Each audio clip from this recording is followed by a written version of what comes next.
नमस्कार दोस्तों, आज मैं अपने एक और नए वीडियो के साथ आपके सामने हाजिर हूँ।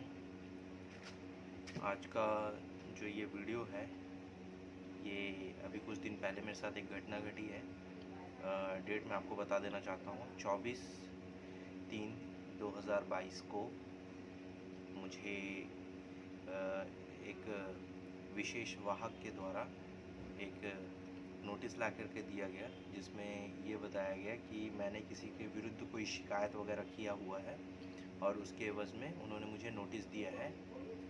तो मैंने उस आवेदन पत्र को देखा और उसमें मेरे हस्ताक्षर नहीं थे। वो एक फ़र्ज़ी आवेदन था जो किसी ने मेरे नाम से किया हुआ है। इसमें जो प्रधान आरक्षक है हीरा सिंह तारम, जो जिला नारायणपुर से आए हुए हैं, रक्षित केंद्र नारायणपुर से, उन्हें वहाँ के आरआई दीपक साव ने ये ड्यूटी दी थी कि ये नोटिस जो है वो मुझ तक पहुँचाएँ। तो वो अपनी ड्यूटी कर रहे थे, उन्होंने अपने कर्तव्य का निर्वहन करते हुए वो नोटिस जो है मुझे ला करके दिया।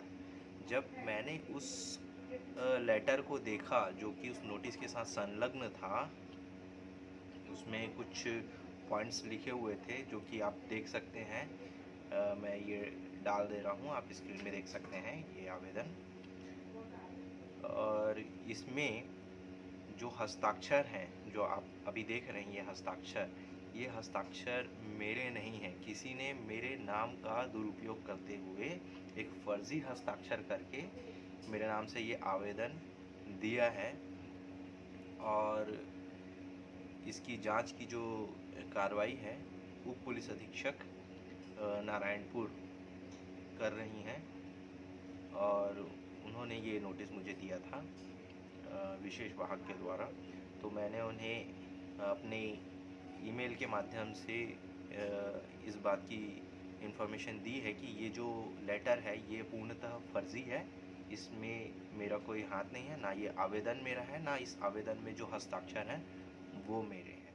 अब बात ये है कि ये मेरे साथ क्यों घटा, ऐसा क्यों हुआ कि किसी ने मेरे नाम का प्रयोग किया और ये जो है फ़र्ज़ी आवेदन दिया है। देखिए, मैं पुलिस विभाग में था, मेरे साथ बहुत सारी ऐसी घटनाएं घटी हैं जो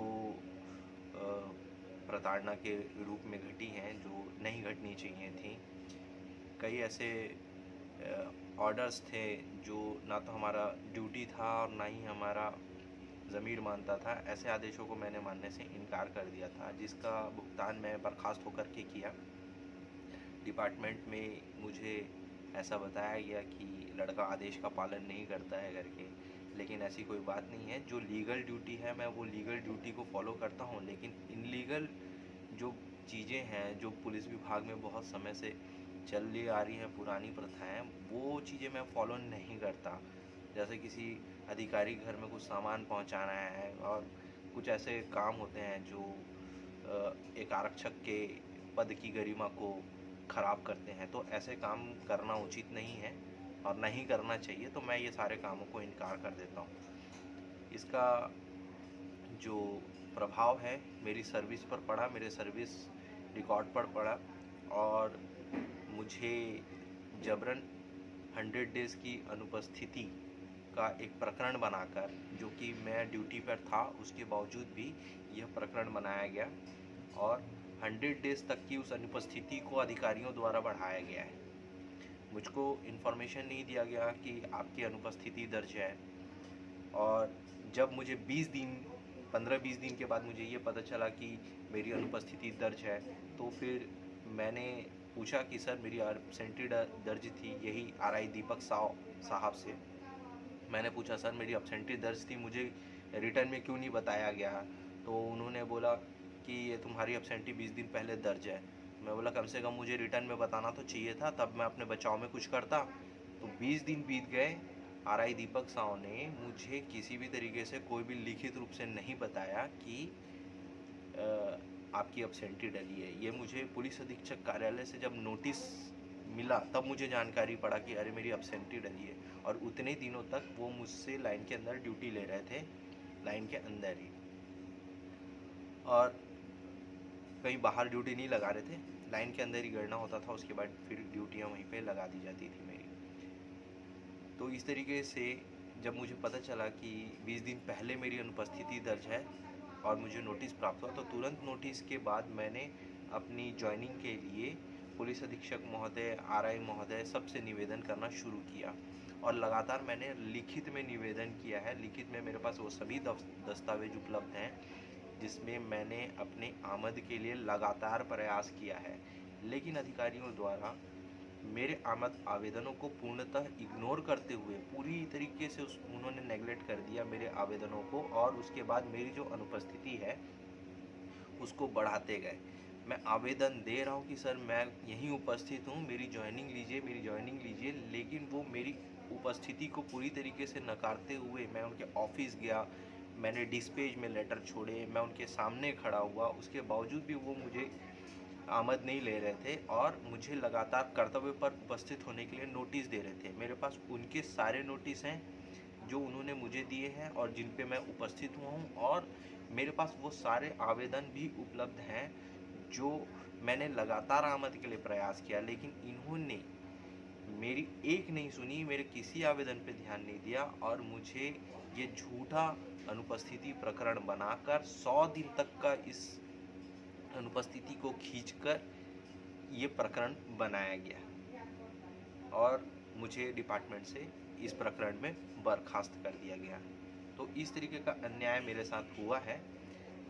अब इसके लिए मैंने जो प्रथम अपीलीय अधिकारी हैं डीआईजी कांकेर, उनके पास निवेदन किया, रिटर्न में उनको सारे दस्तावेज दिए, अपने सारे आवेदन दिखाए, सब चीज़ किया, लेकिन उन्होंने भी उनके आदेश को सही माना और ये माना कि मैं 100 डेज तक अनुपस्थित था, जबकि मैं लगातार आवेदन दे रहा हूँ कि सर मुझे ज्वाइनिंग दीजिए। तो उन्होंने सही माना और उसको निरस्त कर दिया। उसके बाद फिर मैंने आईजी महोदय को भी निवेदन किया, आईजी महोदय बस्तर को निवेदन किया, तो उन्होंने भी मेरे आवेदनों को पूरी तरह से इग्नोर कर दिया और उसको भी निरस्त कर दिया। अब देखिए, विडंबना ये है कि विभाग में ऐसे प्रकरण जो नौकरी से संबंधित है, बहुत गंभीर मामला है, किसी की आप सर्विस अगर आप छीन रहे हो तो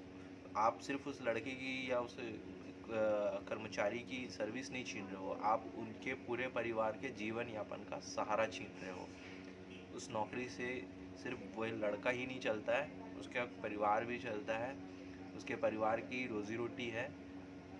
आप एक तरीके से किसी के पेट पे लात मार रहे हो। और इस डिसीज़न को लेने के लिए कि प्रकरण सही है या गलत है या कैसा है, सारे दस्तावेजों को देखने के बावजूद भी, सब उपलब्ध दस्तावेजों को देखने के बावजूद भी उन्होंने इस प्रकरण में निर्णय लेने में काफ़ी लंबा समय लगा दिया। अब मैं विवश था, मैं क्या करता, मेरे नौकरी का सवाल था, मेरे परिवार का सवाल है। मैं अपना प्रकरण जो है वो न्यायालय की शरण में लेके चला गया और मेरा मामला न्यायालय चला गया और अभी न्यायालय में लंबित है मामला। इसी चीज़ का फ़ायदा उठाकर हो सकता है किसी ने एक फर्जी आवेदन मेरे खिलाफ बनाया है और दिया है ताकि मेरे नाम का वो दुरुपयोग कर सके। इस तरीके का ये प्रकरण मुझे प्रतीत होता है। इसमें ये भी संभव है कि इसमें वो अधिकारी भी सम्मिलित हो सकते हैं जो मेरे पीछे पड़े थे।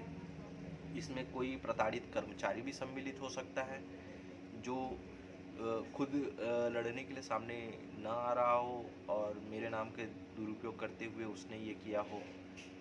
तो संभावना तो कुछ भी है, हो सकता है मुझे फंसाने की ये कोई साजिश हो और आगे भी हो सकता है कि इस तरीके का कोई प्रकरण मेरे खिलाफ बनाया जा सकता है, बिल्कुल ये संभव है।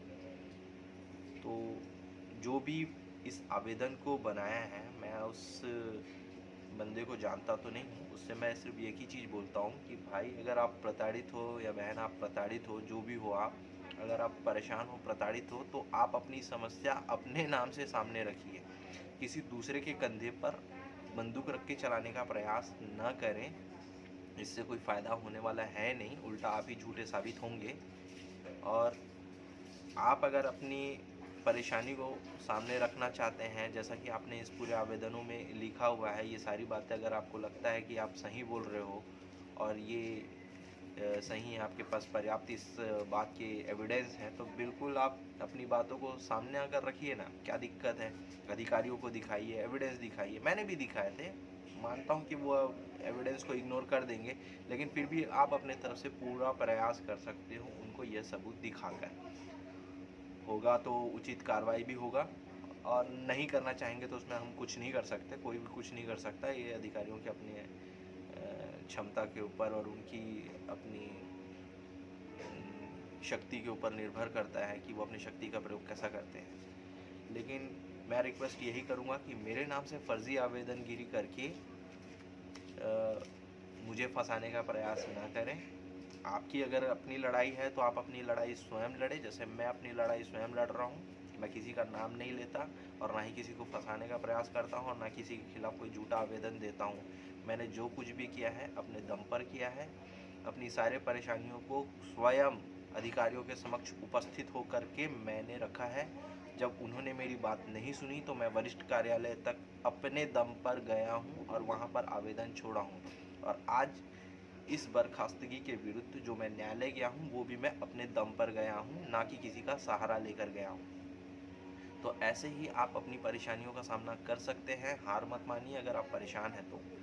और मैं इस वीडियो के माध्यम से उन सभी अपने सहकर्मियों से भी निवेदन करूंगा कि अगर वो परेशान हैं, किसी भी तरीके से परेशान है, प्रताड़ित है ना, ऐसा कोई मामला है जो डिपार्टमेंटली सुधारा जा सकता है अधिकारियों के द्वारा, तो आप उन तक ये बात को ज़रूर रखें। सबसे पहला प्रयास तो यही करें कि घर का मामला घर में ही शांत हो जाए। तो डिपार्टमेंट का जो मैटर है, बहुत ही जब गंभीर हो जाए आपका मामला, तभी आप न्यायालय की शरण में जा सकते हैं। आप पहले भी जा सकते हैं, वो आपकी अपनी इच्छा है, लेकिन मैं तो ये बोलता हूँ कि घर का मामला सबसे पहले घर में निपटाना ज़्यादा उचित रहता है। इससे घर की बदनामी नहीं होती। मेरा प्रकरण बहुत ज़्यादा बढ़ गया था तो मैं न्यायालय चला गया। अगर डिपार्टमेंट के अंदर ही समाधान हो जाता तो मैं न्यायालय क्यों जाता। तो पहले अधिकारियों से निवेदन करके देखिए, हो सकता है वो बात मान जाए आपकी, उनको आपके ऊपर दया आ जाए और वो आपकी समस्या का निराकरण कर दें। और अगर जब कोई नहीं सुने तो आप न्यायालय जा सकते हैं। और सोशल मीडिया एक बहुत अच्छा प्लेटफॉर्म होता है। आप सोशल मीडिया के माध्यम से पब्लिक के सामने भी अपनी परेशानियों को रख सकते हैं, जैसे मैं रखता हूँ। तो आपके पास बहुत सारे रास्ते हैं, लेकिन हार नहीं मानना चाहिए। क्या होता है, कई बार कर्मचारी ऐसी परेशानियों से फ्रस्ट्रेटेड हो जाता है, परेशान हो जाता है और वो गलत कदम उठा लेता है। या तो वो सुसाइड की तरफ चल देता है, या तो वो किसी क्राइम की तरफ चल देता है। तो ये कोई समाधान तो है नहीं। इससे आप सिर्फ अपनी लाइफ बर्बाद नहीं करते, इससे आपकी पूरी फैमिली की लाइफ बर्बाद हो रही होती है। ठीक है, तो ये ऐसा है कि आपको अपनी परेशानियों का समाधान खुद ही करना चाहिए, ना कि आपको गलत कदम उठाना चाहिए। आप चाहें तो अपनी पूरी परेशानियों को जो है अधिकारियों के सामने रख सकते हैं, डिपार्टमेंट के सामने रख सकते हैं, न्यायालय के सामने में रख सकते हैं और जनता के सामने में रख सकते हैं। क्योंकि ये एक लोकतांत्रिक देश है। अपने देश की कानून व्यवस्था पर भरोसा रखिए और जनता पर भरोसा रखिए। जब कोई साथ नहीं देता तो ये ज़रूर साथ देते हैं। तो इस वीडियो में जो मैं बताना चाह रहा हूँ, ये बातें आपको समझ आ गई होंगी। इस वीडियो के माध्यम से ये बात तो मैं एकदम क्लियर कर देना चाहता हूँ कि ये जो आवेदन है ये फर्जी है, मेरा नहीं है, मैंने नहीं दिया है। और मैं अगर कोई आवेदन दूंगा तो डंके की चोट पे सामने खड़े रह करके दूंगा और अपना नाम नहीं छुपाऊंगा, सही हस्ताक्षर करूंगा और सामने दूंगा। और अभी तो वैसे भी मेरा प्रकरण न्यायालय में है, तो मुझको ये आवेदनगिरी करने की कोई आवश्यकता है नहीं। जो भी है न्यायालय के पास है, न्यायालय अपने हिसाब से निर्णय लेगा और उसका निर्णय जो है सर्वमान्य है। आशा है आपको ये वीडियो अगर अच्छा लगा होगा, कुछ जानकारी अच्छी लगी होगी, तो इस वीडियो को प्लीज़ ज़्यादा से ज़्यादा लोगों तक शेयर करें, इसे लाइक करें। और आपके जो भी सवाल होंगे उसको आप कमेंट बॉक्स पे लिख करके पूछ सकते हैं। मैं कोशिश करूँगा कि उन सभी सवालों के मैं आपको अच्छी तरीके से जवाब दूँ। अगर आप कुछ जानकारी जानना चाहते हैं तो भी आप मुझसे पूछ सकते हैं। जितना संभव होगा मैं आपको बताने का पूरा प्रयास करूँगा और आपको एक सही जानकारी आप तक पहुँचाने का पूरा प्रयास करूँगा। अगर आपको मेरा काम अच्छा लगता है और मेरे चैनल की जो वीडियोज़ हैं, जो मेरे वीडियोज़ हैं वो आपको अच्छे लगते हैं तो प्लीज़ इस चैनल को ज़रूर लाइक करें, सब्सक्राइब करें और मुझे अपना मोहब्बत और सपोर्ट ज़रूर प्रदान करें। इसी आशा के साथ ये वीडियो मैं यहाँ समाप्त करता हूँ। वीडियो थोड़ा ज़्यादा लंबा हो गया है। देखने के लिए बहुत बहुत शुक्रिया। धन्यवाद। जय हिंद।